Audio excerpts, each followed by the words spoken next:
Om, Om, Om, Om Gam Ganapati Namaha, Om Gam Ganapati Namaha, Om Gam Ganapati Namaha, Om Brahma Merastra Parantakare, Banu Sashi Bhumisito, Buddha Sha Guru Sha Shukra, Shani Rahu Keteva, Sarvigraha Shantikara Bhavantu. Om. Well, greetings and welcome to Cosmic Kev 100. This is, generally speaking, your weekly astro video zine where we take the planets, the houses, various signs, and make sense of them. Primarily, this version is according to tropical or Western astrology, but I do go back and talk about Vedic astrology too and what's going on in that particular system, because it is what you see in the sky, and there's an incredible amount of truth associated with it. But anyhow, this is sort of like helping people get their feet wet in astrology, I suppose. And so don't forget to subscribe. I really appreciate subscribing. I appreciate your comments. It's been great hearing from you and for sharing. I did need to take a week off because my voice wasn't doing great, and I'm still recovering from my skin cancer therapy. They say, they make it sound like it's nothing. And maybe it is, and maybe I'm just like a big wimp. But, but you know what? Maybe I'm really onto something, and I'm trusting my body and taking those messages, honoring what the Creator gives you. That's what Cosmic Kev 100 is all about. So as we go through week through week, this is, generally it's good for your sun sign. It's probably better if you know your rising sign. That'll be a much more serious horoscope. If you know your moon sign too, that'll work as well. Okay, so let's talk about where things are now, though, before I go into the whole sign by sign thing. Actually, I'm recording this on Thursday, so this is for Friday the 22nd through January 5th. And so no, not that long. Okay, Friday, the 22nd through December 29th, 2023. Okay, there we go. So starting with Friday the 22nd through December. So this will be the last of the complete 2023 versions. But today, while I'm doing this, it's the 21st, so it's Yule, and I want to say Happy Yule. I'm in the Northern Hemisphere where I live at, I think at 7, a little bit after 7:30. Let's get this thing right.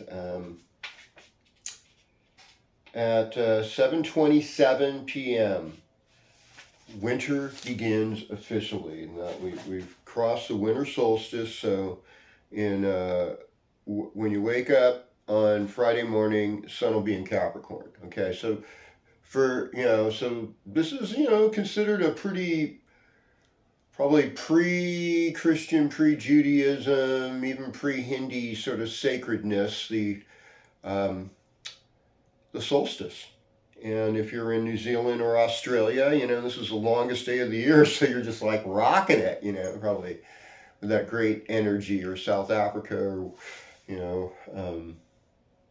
or some other place, Chile, Argentina, and so we're starting out this weekend with the moon going from Ashvini into Bharani today, and so this is in the constellation of Aries in Vedic astrology. This is my little Vedic astrology tidbit of it. So one of the things that we're going to see this weekend is like things we're passionate about, and what's the appropriate way to pursue our passion. It's also a brahmachari, kind of youthful, and it's like I never want to grow up, sort of Peter Pan, nakshatra Bharani. Ashvini is a celestial healer, so we should be getting some, really major healing vibes from you know, from today, Thursday, but, you know, tomorrow, even more so on Friday, we're going to feel that, you know, what we're passionate about. And there's a lot of purity of heart, but sometimes we can get too caught up in doing something that we don't always see what else we could be doing that might be better, or doing things in a different way. So yeah, getting caught up in our passions. Another thing to talk about, like on the whole Hindi scale, is there's a little festival I know going on the 23rd. So that would be Saturday, and it's about when Vishnu, God as preserver or savior, took on the demon named, I think, Mahara or something like that. And the demon made people extra passionate and extra dull, or want to drug out, sleep, get lazy. So, you know, people were either kind of inflamed by what they wanted to do and probably mad at the people that were lazy, and they weren't really in this like sattvic place, which is, you know, hey, we can't always help or do anything about other people's behavior, and we really can't sit there and judge and blame them. Let's just try to be the best people we can be satisfied. I'm so grateful to be here with you today, you know, and just keep gratitude and satisfaction in your heart. You know, I'll go back to this. God lives in the praises of his people. Be thankful to God for what all good you have, that infinite creator of the universe that knows you, specifically designed you, wants good things for you in this coming year after Yule. And I just want to pray that God just bless all my people who are watching this right now, that they get something out of it good, and they have a closer walk with your divine truth and your infinite wisdom. Amen, Aho, Satnam, Om Shanti Shanti. The other thing I wanted to talk about is this full moon that's happening on Tuesday, the 26th, and that's at 4:33 p.m. That's pretty close to sunset up here in Northern California, and probably in Southern Oregon too. So there'll be a right opposite sunset. There'll be this big full moon rising, and it's in the nakshatra of Ardra. And so this lunar mansion known as Ardra, it's about the head, and it's about the jewel, and its ruling deity is Rudra, which is a form of Shiva that's considered to be the storm god. And it's also known as a teardrop or a crystal. Now this is all within the constellation of Gemini. Now I know in Western astrology it's a Cancer full moon, and that is kind of a big deal. But let's talk about this. You know, if we're looking at it real, like if we were astronomers, not astrologers, we're like, hey, you know, or Vedic astrologers or sidereal astrologers, like, wow, look at that. There's this big full moon in the constellation of Gemini. And in Vedic tradition, Gemini represents the sacred couple, the sacred relationship.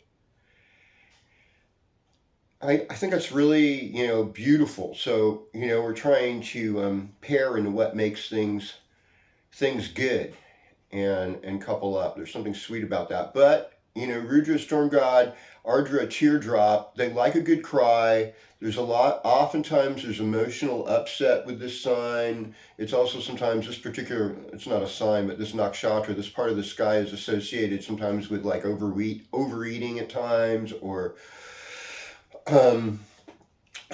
just not being able to always comprehend the best. But there's a lot of compassion for people that are suffering in Ardra, in this teardrop sign. And like a crystal, the gem, another symbol for it, it takes on the energy that's around it, which is really true of any Mercury ruled sign, at least in Vedic astrology. We'd say it's like, yeah, Mercury's taking on the energy of everything around it, you know, and Mercury's retrograde right now too. That's the other mental planet besides the moon. Moon is very mental.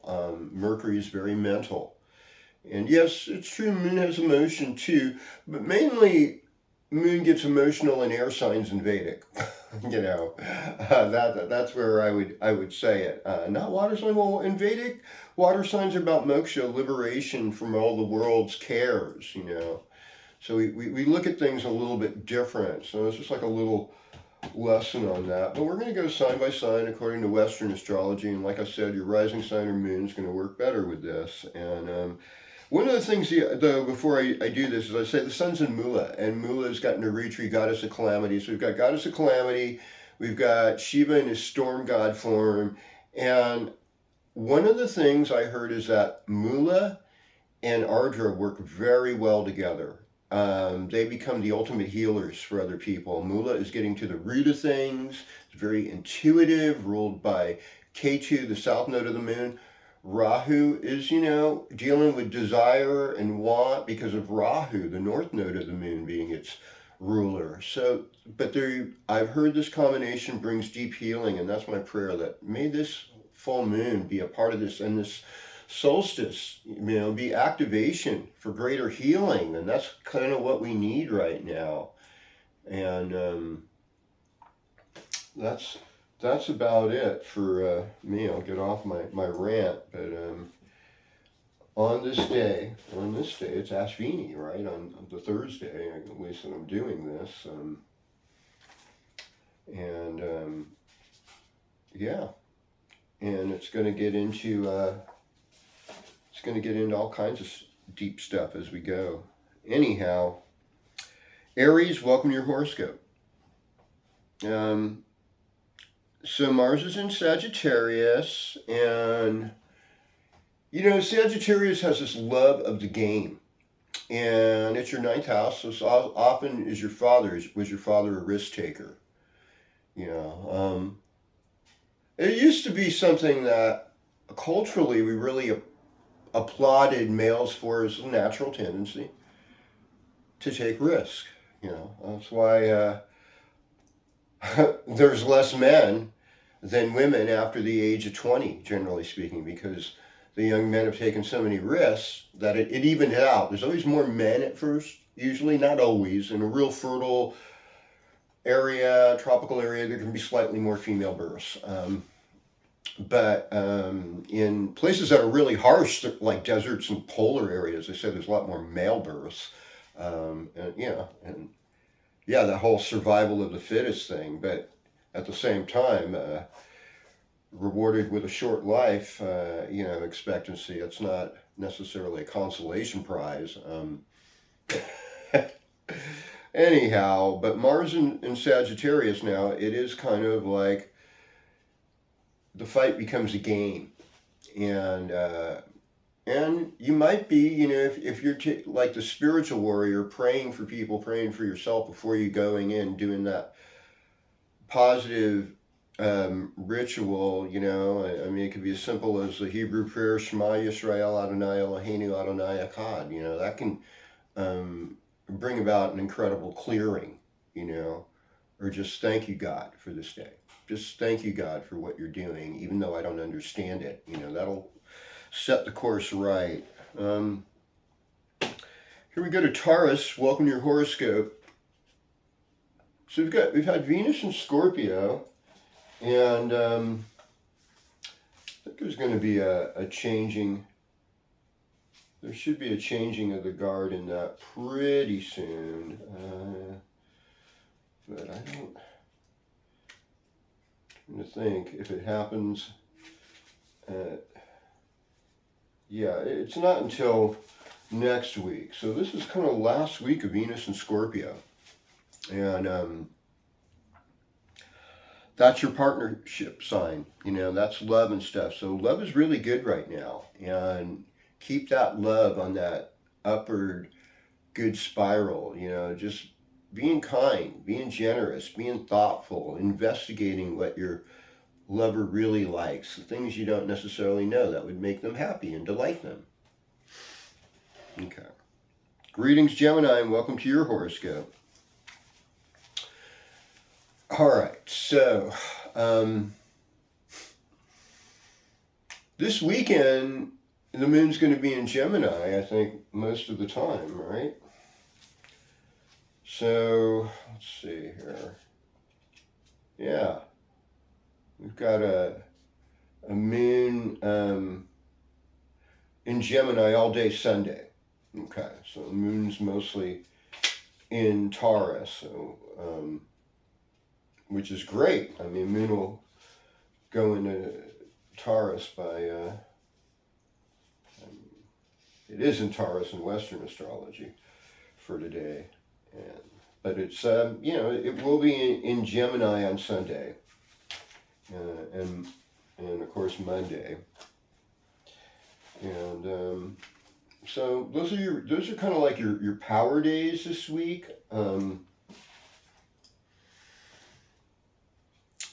I would just keep myself, because Mercury is retrograde, and Mercury is, I think it's going into your partnership sign. So if you're like a Gemini couple that got in a fight during Mercury retrograde, there's a really good chance you're going to try and resolve stuff and get back together or work on it. I mean, I guess that's a lot of classic Mercury retrograde. And this is the last, Mercury and Jupiter are going to go direct pretty close to each other the weekend following this one, and we all get a little smarter. All right, greetings Cancer, welcome to your horoscope. Of course, the full moon is going to be in your sign. Okay, that's not that constellation, of course, that is Gemini, looking at the constellation, but you want to see it, but we consider Cancer, and it's at 4:33 p.m. on a Tuesday, and it's in a lunar mansion known as Ardra. So Ardra, like I said, it's a teardrop, and Cancer in Western astrology is noted for being an emotional sign that does like a good cry or a sad movie sometimes. So there is like some of this. I feel like my goodness, there's so much sadness in the world. What can we do to alleviate the suffering and help facilitate more joy? And that, I mean, I think that's what it is. And Capricorn's your partnership sign, so you're like in your partnership sign right now, and this is also where a lot of your career activity could shine, and you could be doing good, and there's a lot of good things coming your way. I believe that, Cancer, even though the deck seems pretty stacked right now, and Mercury retrograde's been sort of interesting, especially in relationships. Okay, so let's talk Leo talk. Well, I mean, Sagittarius is kind of like this joyous sign for Leo, but Capricorn's kind of like, oh my God, here's the work. This is where I got to pay my bills. This is where I really got to watch my health, as the sun's transiting my 6th house.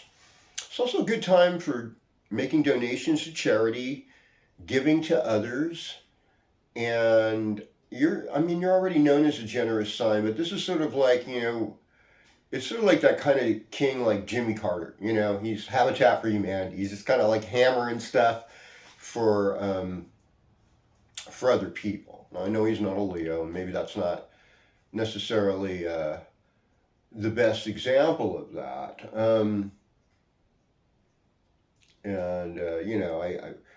If I mention anybody recent, it's going to be so politically charged that I don't think any I just found out as far as like politics, I heard that the Geneva edition of the Bible that was before the King James says like all government rulers or something. Some part of it said that they were all under Satan or something, and I'm like, holy crap! Well, that makes a lot of sense now. I don't know. I mean, I always think it's like good to be open-minded and just try to discover, but I realize that it's a very strange, something really strange has happened.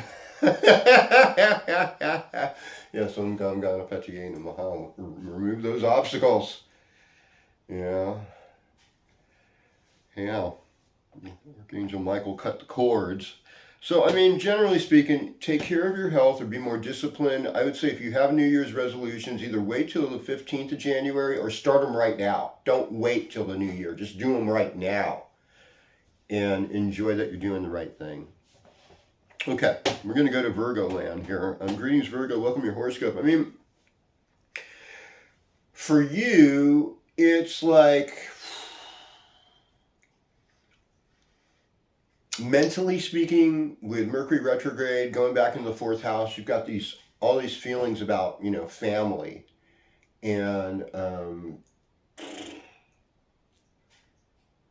And before that, you're kind of more like, okay, I'm ready to do some creative stuff.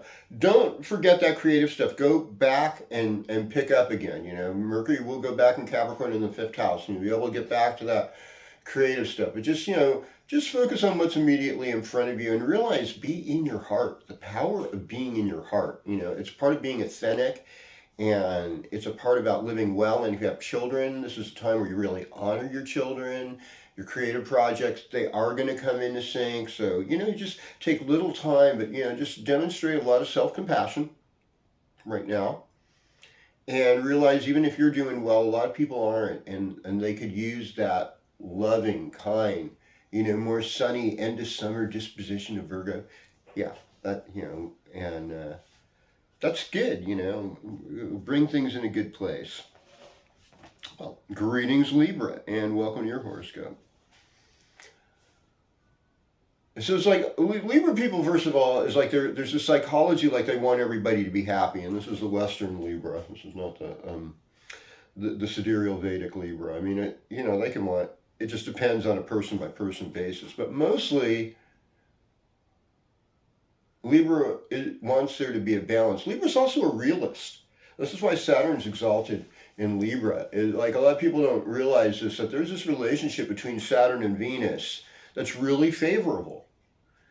Because Saturn ultimately is really just and democratic in the sense that he reigns on the just and the unjust alike. And Venus wants us to be satisfied. Venus wants us to see the beauty, wants us to enjoy the beauty. And I think just like, oh, you like, when you're young, you're like, oh, you like that? Ooh, it's like, well, to each their own. Let everyone like their like, and whatever's motivating them to have some joy or beauty in their life, maybe they'll just do some good things with that. That's what I'd like to think. And sometimes it's better to, humble yourself before your creator and say, hey, I know I could use I can appreciate and be grateful for that kind of guidance that you give me that's going to lead me to ultimate success for myself and others. Ooh, that's a beautiful, powerful prayer. I think I would say something like that. And relationships have been strange. You've been meeting kind of like, there's a lot of kind of restless karma things going on with this particular nodal transit with you. And it's okay, just give a lot of alone time, more time in bed, more time in home, more time with family, more time with parents. Okay, all right. So, greetings, Scorpio. Welcome to your horoscope. All right. So, I think, Capricorn for some reason works pretty good with Scorpio in Western astrology. One Western astrologer says this is what establishes civilization. So somehow Scorpio is that desire or creativity, and Capricorn, which is usefulness, and overcoming obstacles. Yeah, I think that's, it's a little bit general, but I can see how this works out, and this is a time for you to focus on communication, friendships, old friends, siblings. You have siblings, sisters, brothers. Get together with them, acknowledge them, at least, call them over the holidays, that they want to know that you care, and I think even with the moon transiting out of, Gemini into Cancer, it's a void of course moon late night Christmas, so, I keep that in mind too, but there's just sort of this appreciation of siblings, our others, our soulmate types. And Well, Mars is in your second house, so I think, there's going to be more financial activity. I think, you'll be more willing to work and do the physical work or the actual investment to get yourself in a little better place. Feel that, and, full moon in Cancer, I mean, that's good fortune, I think good things are going to happen to you. Well, hello, Sagittarius. Welcome to your horoscope. So here you got that restless Mars in the first house. I mean, Sagittarius is kind of a restless sign to begin with, really, because they love to travel so much and they're very opportunistic. Some of them like a really rich social life. They're scenesters, a lot of them. They're people like go to make it a habit to go to shows and stuff. And as a musician, artist, myself, it's like, yeah, we need people to show up. So I value Sagittarians. I value scenesters. Some of them are creative people, and do things to the beat of their drum and are performers too. But they're commonly know old school sage old wisdom, luck and good fortune. There's a little bit of a gambler, and this is what I would say. Maybe not gamble so much right now. Jupiter's retrograde, and just I would say for you, caution might be a good idea. Calculated risk. Okay, take risk. And realize that Jupiter's retrograde as well as Mercury right now. And so some of the things in the material plane and the spiritual, what's really making you happy plane and stuff may not be lining up exactly the way you'd like it to. And yet in one way, your attitude and what you really like is very close to you right now. And I think maybe just relish and revel in that. You'll make some money. Greetings, Capricorn. Welcome to your horoscope. And of course, we all know the Capricorn lament. My birthday is too close to Christmas, so I get looked over, or they do it both. And, I've got kind of gypped out in our cult. I mean, that's not a nice expression. I guess we'll cheated somehow. No, I don't like. Yeah, I mean, even, there's so many expressions that, I guess because gypsies are still discriminated against. I mean, there's a lot of Irish expressions that are about discrimination, like malarkey or hooligans and shenanigans. All of these words they're kind of like put down terms to a group of people. So I try to be sensitive to that thing. And, we have periods where we're more culturally sensitive to one point of view or the other. And through this cultural sensitivity, we're able to exhibit virtue signaling. And hey, it's good to have virtue. That's what I would say. Capricorn, you generally, you're more play by the rules. Sometimes get lost in the crowd, but every now and then you kind of step it up. And I'm thinking like this weekend with the moon, Uranus, in Taurus, as well as Jupiter, it's like you're ready to have a little fun. You're really ready to blow off some steam, have a good time. Okay, just take it easy because, when moon goes in Gemini in your sixth house over,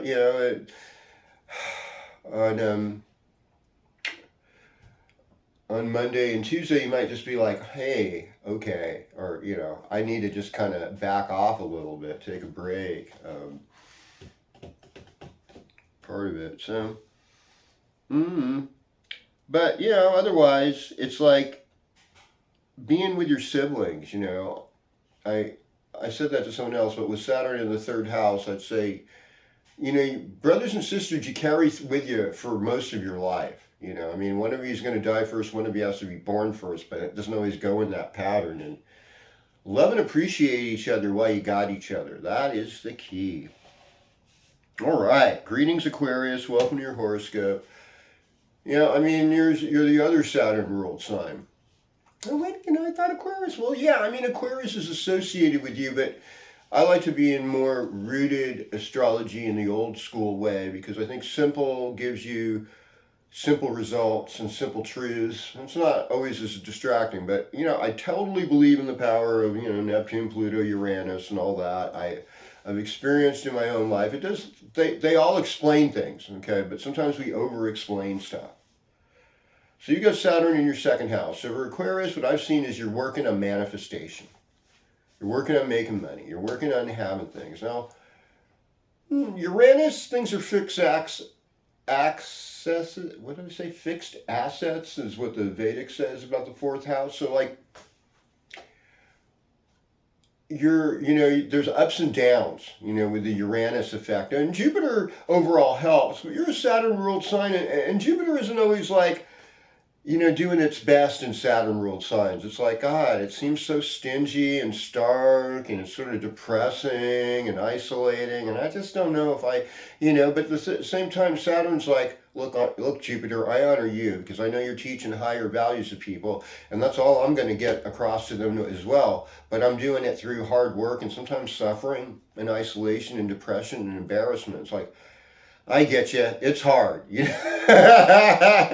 So those are like the two wisest planets in their little argument. But yeah, Jupiter is faith, and it doesn't really believe in limitations. So, that's where the conflict comes from. But that's also where grace is. That's where the place where like God can kind of squeeze itself in and just show you, look, I want to give you something good here. But you got to play by the rules. You got to do what Saturn says, and you're kind of like detoxing all your karma in this next month. So it's sort of like just being isolated, being alone, writing, spending more time in bed, and being aware of scamsters and deceptive people. It's such a drag that we have to live with these kind of values. So I always say, let's be honest.